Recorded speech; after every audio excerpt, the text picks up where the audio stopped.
namun bukan makhluk seperti pocong atau kuntilanak, melainkan makhluk dengan bentuk yang aneh seperti cloning. Sebagian ada yang berkepala kuda, bertubuh manusia. Ada sosok full memakai jubah putih, namun tingginya ada sekitar 3 meter. Sosok manusia dengan kepala bercabang 3. Sosok perempuan Jawa memakai selendang dan pakaian serba hijau. Sosok seperti kera, namun perutnya besar seperti pewayangan bagong. Sosok kerajaan dengan memakai pakaian perang. Dan yang paling aku takuti adalah sosok perempuan dengan tubuh ular bersisik emas. Sosok itu melilit rumah kami, namun wajahnya sangat cantik. Saat aku mengetahuinya malam itu, aku buru-buru menghampiri Kang Amin untuk memberitahukan semuanya. Aku mengira itu adalah kiriman Pak D yang akan menyerang kami. Namun jawaban Kang Amin membuatku kaget.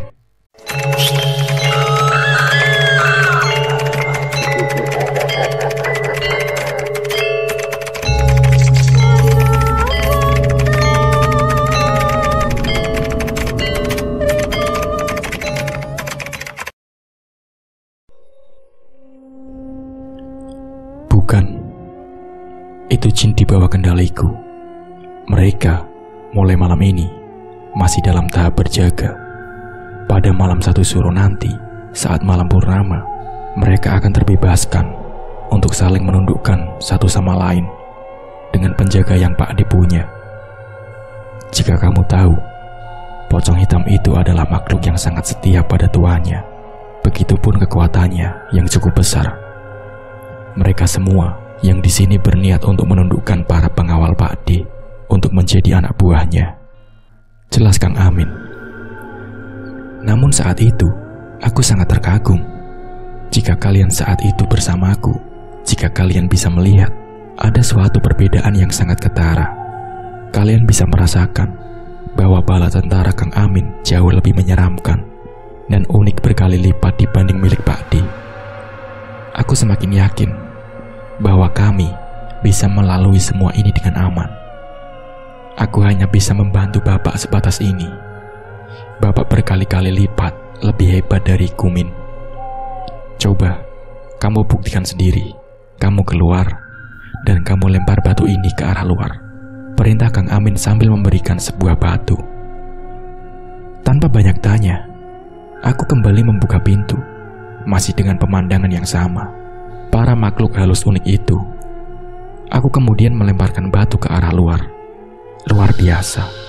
Batu itu hancur berkeping-keping. Batu itu bahkan tidak bisa terlempar jauh. Seperti ada dinding gaib yang mementalkan batu itu kembali dan menghancurkannya berkeping-keping. Aku kemudian berlari menemui Kang Amin dengan mata yang terkagum-kagum. "Kang, batunya hancur, Kang. Itu perisai Bapak. Kok aku gak lihat?" kataku.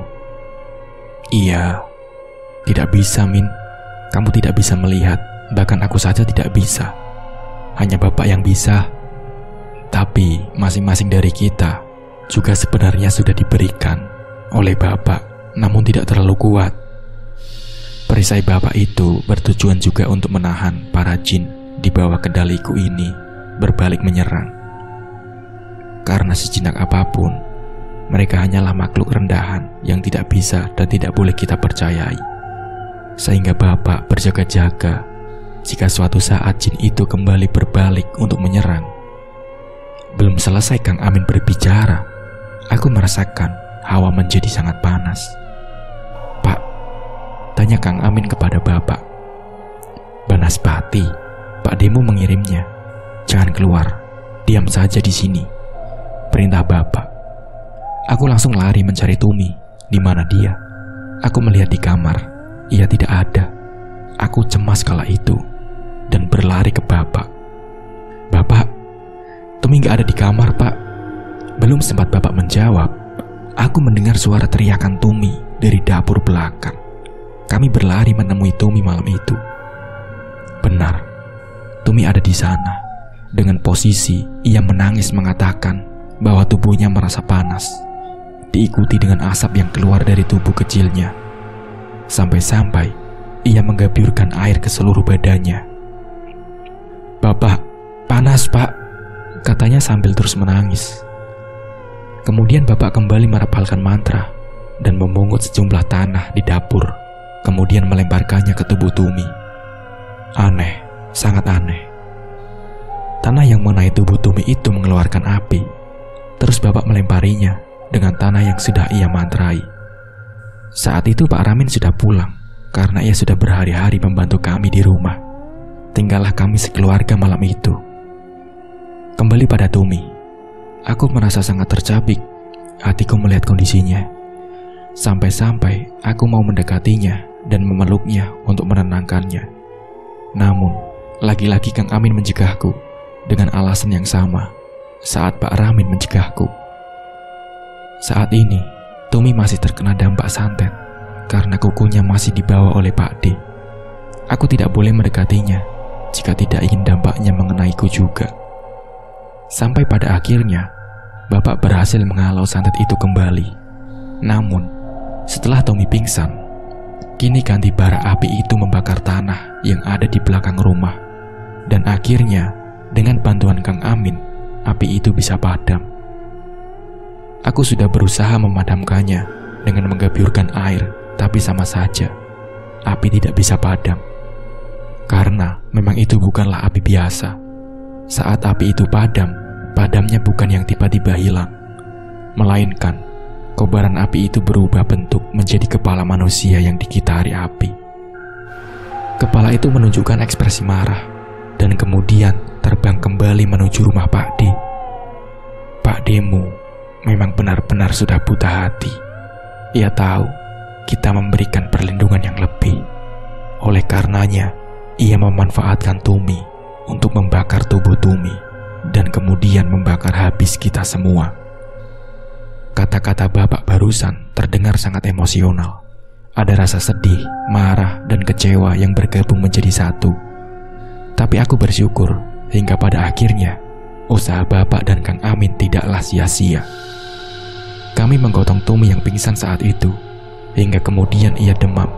Bapak kembali memantrai Tumi. Aku kira perlindungan yang diberikan ke Tumi akan lebih baik daripada yang diberikan padaku. Terbukti saat itu, saat Kang Amin mengelus dahi Tumi, aku bisa melihat dari kepala Tumi keluar segumpalan asap putih. Kemudian, asap itu berubah menjadi sosok bersorban putih dengan tinggi 3 meter yang aku lihat di halaman belakang. Ternyata, Kang Amin menyuruhnya untuk menjadi pengawal Tumi. Bahkan sampai sekarang, di umur Tumi yang ke-49 pun, sosok itu masih menjaganya atas perintah dari Kang Amin. Aku sedikit lega. Malam itu kami lalui dengan suara gagak yang terus-terusan berputar di rumah. Gagak itu sudah beberapa hari ini selalu berputar. Kadang di atas rumah Pak D, kadang di atas rumah kami. Kita tunggu saja di mana ia akan bertengger pada malam 1 Suro nanti. Karena mitosnya, suara gagak di malam hari itu adalah pertanda kematian atau sakit keras. Di mana ia bertengger, itulah rumah orang yang akan diberikan ujian berupa kematian atau sakit. Wallahu a'lam. Sampai akhirnya esok hari menjelang, aku memang sengaja tidak masuk sekolah tanpa keterangan. Mungkin nanti, jika semua sudah selesai, Bapak akan dipanggil ke sekolahku untuk diberikan peringatan. Aku hanya bisa berharap momen itu terwujud. Yang berarti bahwa Bapak masih bertahan, Bapak yang memenangkan peperangan ini dan memarahiku kembali seperti sedia kala. Menghadiri undangan di sekolahku dengan Tumi sembari menaiki sepeda motor bututnya. Kurang dari hari malam itu datang, perasaanku tidak karuan. Aku memiliki insting bahwa malam itu juga akan aku lewati dengan beberapa kejadian aneh. Benar saja, singkat cerita, jam menunjukkan pukul 11 malam. Saat itu kami tidak merasakan ada sesuatu yang aneh. Kami kemudian beristirahat, tapi masih dalam keadaan siaga.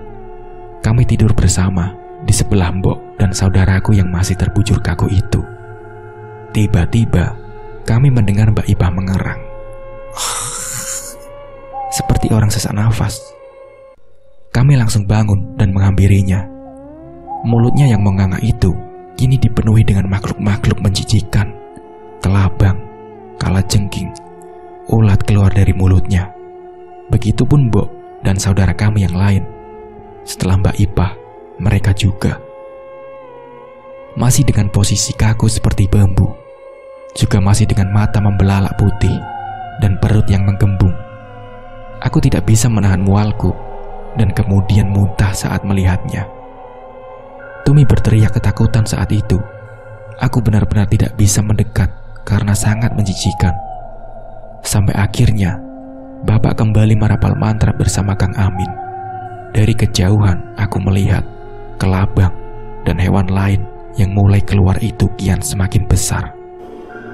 Namun setelah beberapa saat, hewan yang sudah jatuh dari mulut Mbok dan saudaraku lenyap seketika, dan yang belum sempat keluar kembali ke dalam mulut mereka.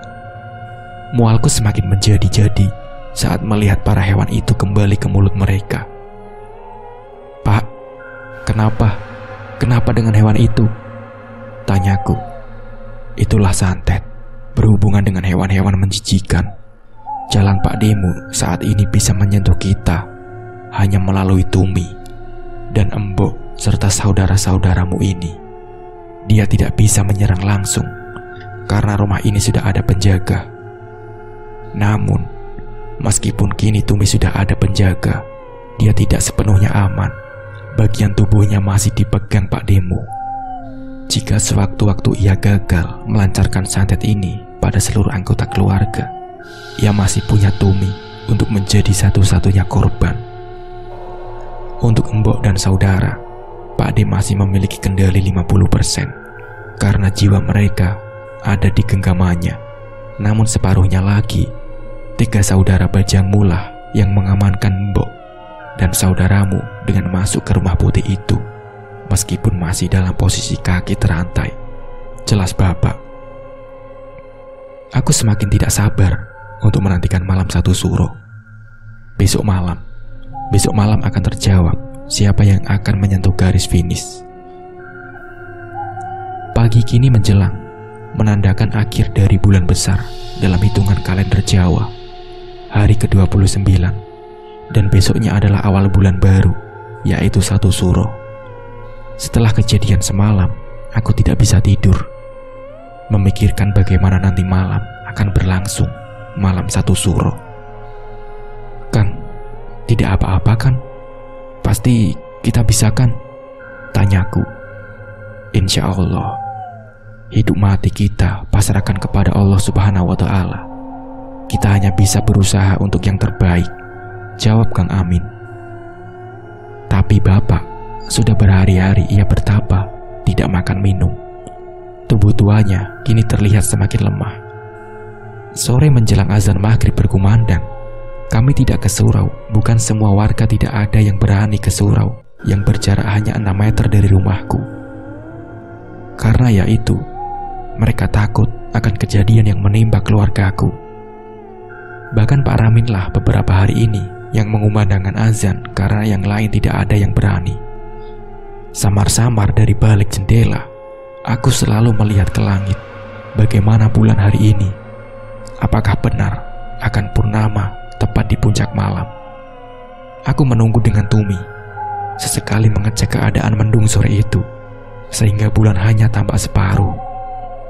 "Tum, kalau terjadi apa-apa sama keluarga kita, misal Akang atau yang lain gak selamat, kamu bisa kan jaga diri baik-baik? Kemarin malam Akang gak bisa tidur. Akang sudah nulis di buku belajar kamu resep-resep masakan Embok. Akang juga sudah nulis biasanya di mana Akang menyimpan stok sabun dan lain-lain. Akang juga sudah beresin lemari kamu. Kalau mau ambil baju jangan mulai dari bawah, nanti bisa berantakan lagi."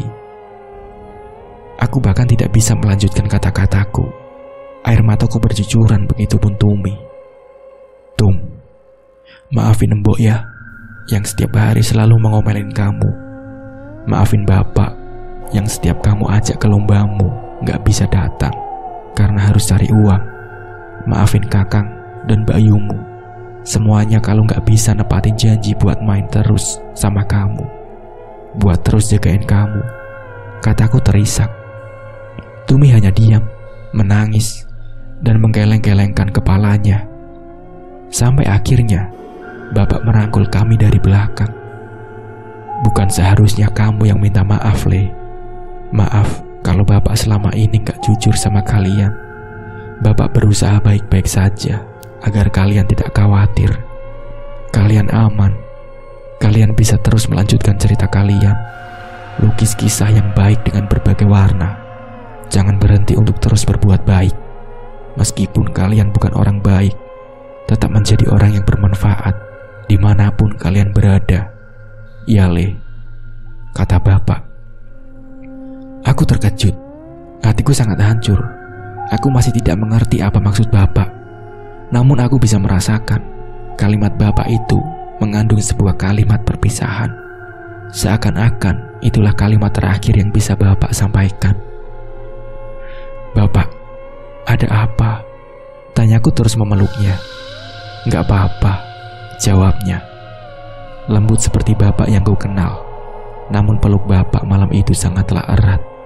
Kemudian ia melepaskannya untuk kemudian beralih ke Mbok. Bapak mencium dahi Mbok dan saudaraku lainnya. Aku kemudian melihat ke arah Kang Amin. Ia juga bercucuran air mata, seakan ia tahu apa maksud Bapak. Kang, ada apa? Tanyaku memaksa. Tapi jawaban dan kemudian ia berlalu kembali untuk bertapa bersama Bapak. Bulan sebentar lagi sudah menunjukkan bentuk yang kian sempurna. Jam juga sudah menunjukkan pukul 10 malam. Suara gagak juga masih terdengar mengitari rumah kami berdua. Aku mengajak ke pintu belakang, melihat bagaimana Pak D saat itu. Barisan pocong itu kini membungkuk menghadap rumah Pak D. Dan Pak D ada di sana dengan melihat ke rumah kami. Seketika terdengar ledakan yang begitu keras dari dalam rumah. Aku sempat menoleh ke dalam rumah. Hingga pada saat aku melihat kembali keluar, pocong itu kini berbaris di sekitar rumah kami. Masih tidak bisa melewati perisai Bapak. Aku kemudian berlari setelah mendengar suara Tumi. Kang, Bapak Kang, teriaknya. Aku sempat melihat bulan saat itu sudah sempurna utuh purnama. Aku kemudian berlari ke dalam rumah, melihat Bapak dengan posisi duduk, memejamkan mata. Namun darah keluar deras dari mulutnya membasahi bajunya sampai terbatuk-batuk. Dan yang paling membuatku ngeri adalah jari Bapak kini hancur sebagian. Jari tangan kirinya hancur seperti terkena ledakan. Kukunya pun hilang.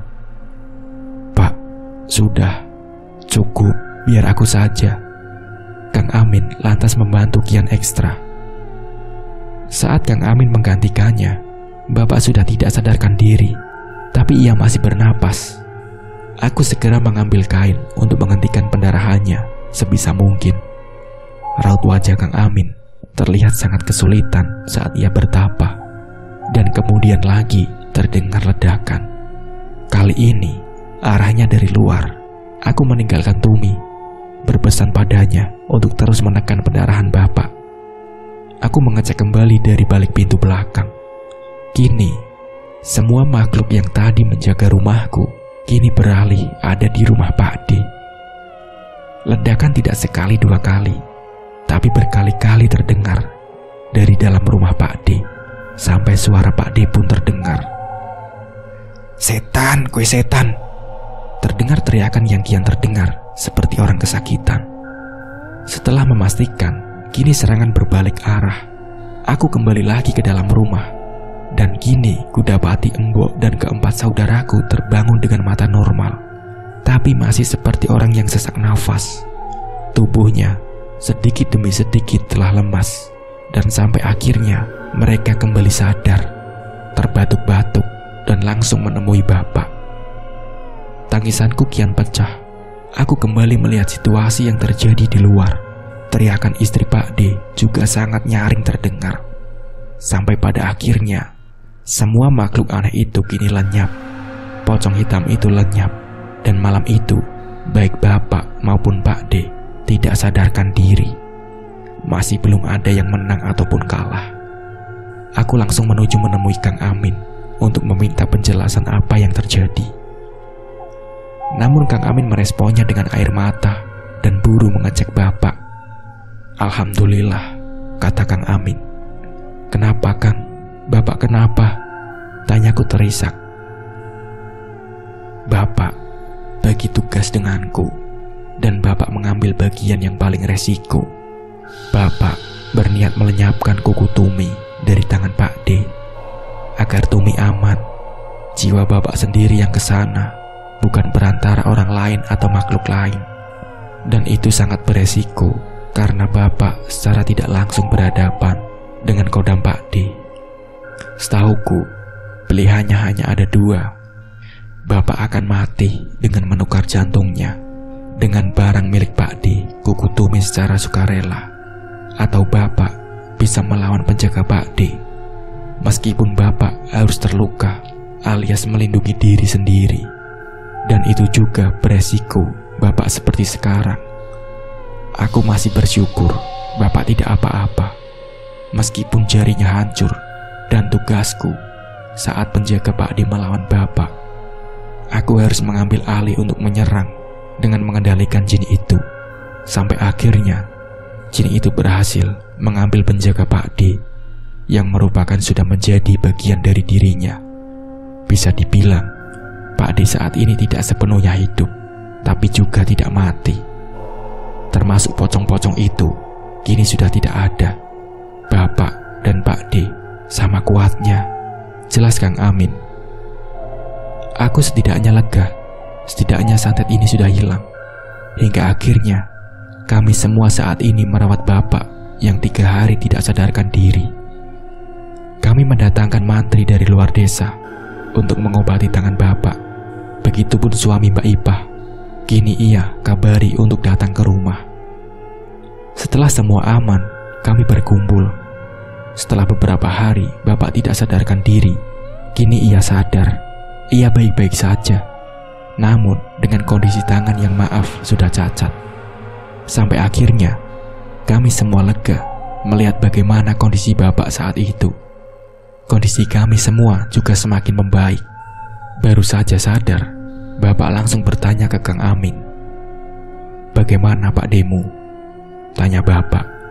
"Pak D masih ada, Pak, tapi sudah kehilangan semua pengikut, termasuk penjaganya. Jadi Pak D mungkin sekarang juga sedang meregang nyawa. Aku belum melihatnya," jelas Kang Amin. "Kang, ngapain ke rumah Pak D sih?" cecar Tumi. "Bagaimanapun juga dia keluarga kita, Tum," bantah Kang Amin.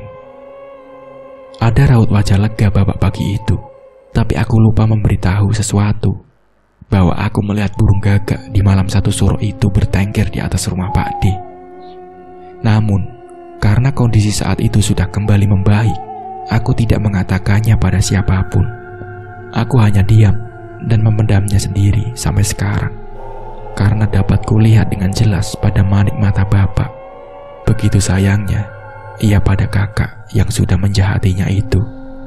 Maka dari itulah, bagaimanapun dendamnya pada Pak D, ia pasti juga akan sangat terpukul apabila Pak D harus pergi seperti Mbok Diirah. "Mbok, ditolong anak kita."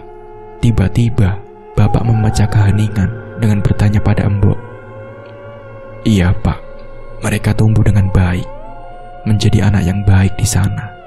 Mereka menjaga kita semua yang tadinya ada di sebuah tempat gelap. Mereka tuntun kami buat masuk ke rumah mereka. Sesekali mereka berusaha melepas rantai kami, tapi tidak bisa. Sampai akhirnya, entah bagaimana, aku melihat mereka tumbuh begitu cepat, hanya dalam waktu sepersekian detik. Tepat malam itu, mereka membantu kami melepaskan rantai, sampai akhirnya kami bisa keluar. Sempat mereka berkata, Mbok, padaku, air mata Mbok menetes. Mau bagaimanapun bentuknya, 3 makhluk itu adalah anaknya. Anak yang ia harap-harapkan, namun karena ulah manusia jahat, ia harus merelakan kehidupannya di dunia. Kami juga ikut menangis. Semua menangis tanpa terkecuali, Sampai akhirnya Bapak mengajak kami untuk menyekar ketiga makam belakang rumah. Kami pun bergegas ke sana, membelakangi rumah Pak D. Kami mendoakan 3 saudara kami yang telah berjuang bersama kami dalam beberapa hari yang sulit itu. Hari-hari di mana hidup atau mati, kami diubahnya dari tanda tanya menjadi tanda titik. Namun tiba-tiba kami dikagetkan dengan suara istri Pak D. "Pak, jangan Pak, sadar Pak." Suara Mbok De Asmi, istri Pak D. Dan saat kami menoleh, posisi Pak D saat ini ada di belakang Bapak. Sambil membawa pisau, ia mengenuskan pisau itu pada Bapak. Sekiranya ia masih tidak terima, sekiranya ia masih menyimpan dendam, dan jelep, pisau itu tidak menembus Bapak, tapi justru berbalik menusuk dada Pak D, tepat di sebelah kiri, di mana jantung manusia berada. Bukan Bapak yang membunuh, tapi ilmu Bapaklah yang melindunginya. Penjaga Bapaklah yang tidak terima jika miliknya terluka. Seketika itu kami kaget. Pak D dengan sisa tenaganya masih menahan luka tusukan pisaunya sendiri. Bapak tahu kakaknya sudah tidak bisa diselamatkan. Mau dibawa ke rumah sakit pun pasti akan meninggal di perjalanan karena Pak D tertusuk tepat di jantung. Selayaknya umat Islam, di penghujung nafas kita wajib untuk mengucapkan syahadat. Jika memang nafas sudah tercekat, ucap takbir. Jika masih memang tidak bisa, ucap nama Tuhanmu, Allah. Saat itu, Bapaklah yang menuntun Pak D dan mengantarkan hembusan nafas terakhir Pak D dengan husnul khotimah, terlepas dari apa yang ia lakukan semasa hidupnya. Kang, Allah, Allah, Allah. Masih dengan suara tangis Bapak menuntun Pak D yang nafasnya kian berat. Ayo Kang, ingat Allah Kang. Ayo Kang, pinta Bapak lagi. Namun yang terucap dari mulut Pak D adalah lemah, getih. Dengan nafas sudah ada di ujung, Pak D pun meninggal dunia saat itu, dalam keadaan belum bertaubat, dalam keadaan masih menyimpan iri dan dengki, dan dalam keadaan tidak menyebut nama Tuhannya. Astagfirullahaladzim. Tangis kami pecah. Kami harus kehilangan satu lagi anggota keluarga kami. Ditambah saat itu, para warga sama sekali tidak mau mendekati keluarga kami untuk sementara waktu. Kami pun akhirnya mengurus pemakaman Pak D. Bapak dan saudaraku laki-laki memandikannya, mengkafaninya, menyolatkannya. Itulah cara kami menyempurnakan kematiannya. Meskipun dalam dirinya sendiri, ia menolak untuk menyebut nama Sang Pencipta. Sulit bagiku untuk mengatakan ini.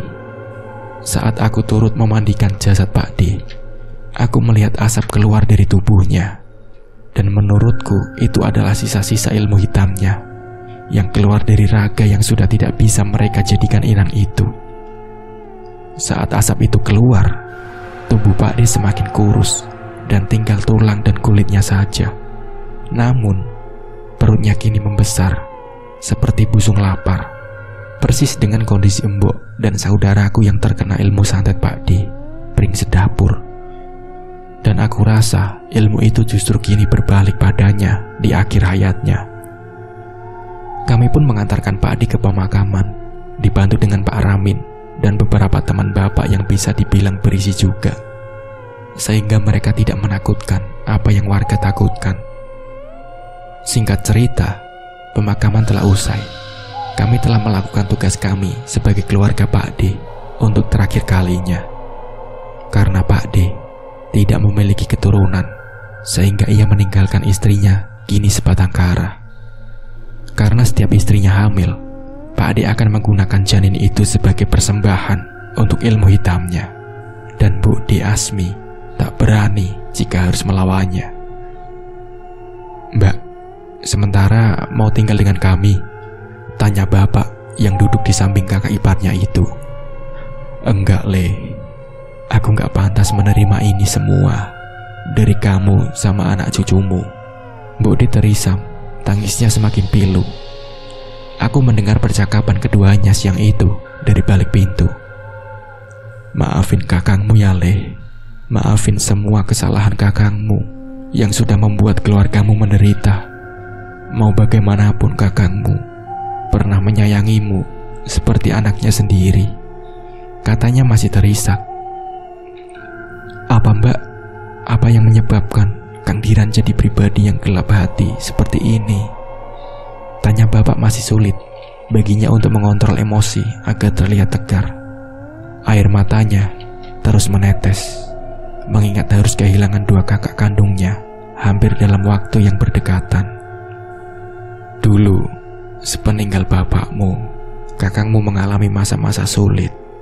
Harus menghidupi kamu dan Ira yang masih kecil. Ia harus bekerja banting tulang di tanah asing. Tanah yang belum pernah ia jajaki setelah ia pindah denganmu, Ira, dan bapakmu dari Banyuwangi.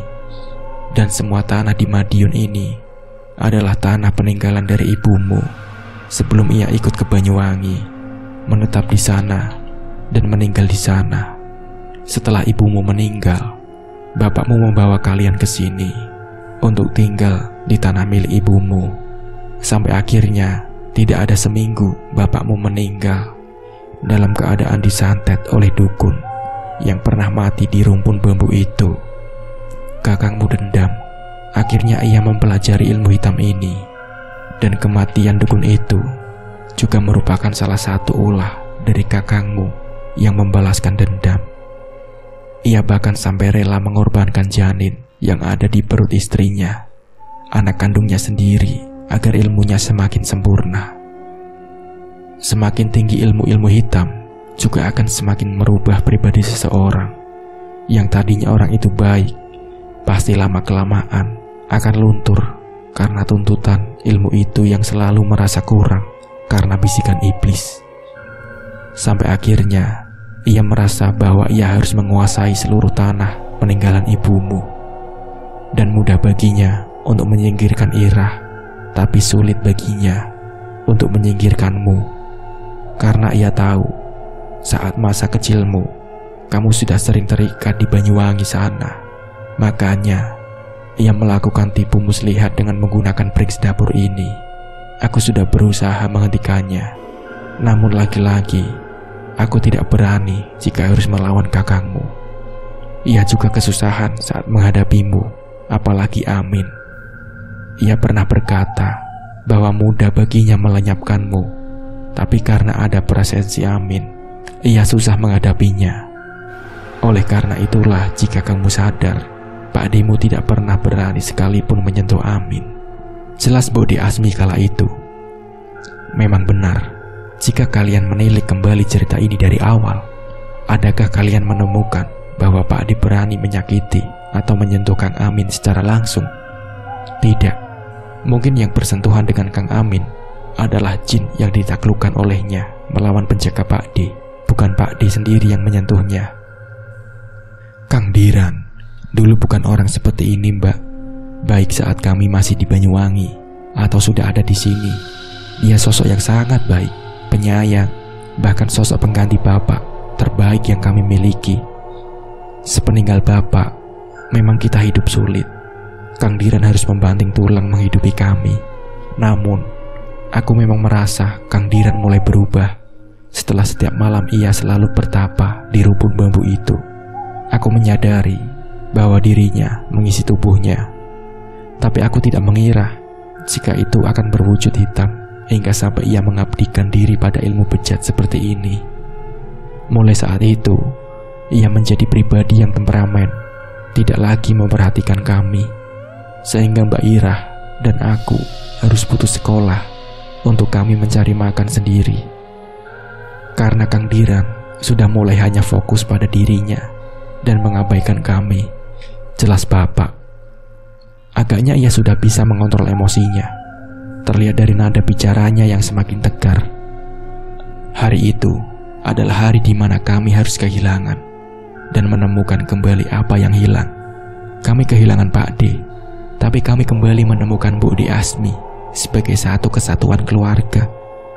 Mulai hari itu, kami masih sering mengunjungi Mbok D, hanya sekedar menemaninya berjualan gorengan dengan jari gendongannya, atau bahkan menemaninya bercakap di kala malam tiba. Kami secara bergantian menemaninya. Tidak sehari pun kami membiarkannya sendiri. Bahkan sampai akhir hayatnya, 2 tahun setelah kepergian Pak D, Mbok D mengembuskan nafas terakhirnya karena penyakit tumor di rahimnya. Kami menemaninya, memegang tangannya, menuntunnya menuju husnul khotimah, sampai akhirnya ia berkata, "Terima kasih telah kembali menerima."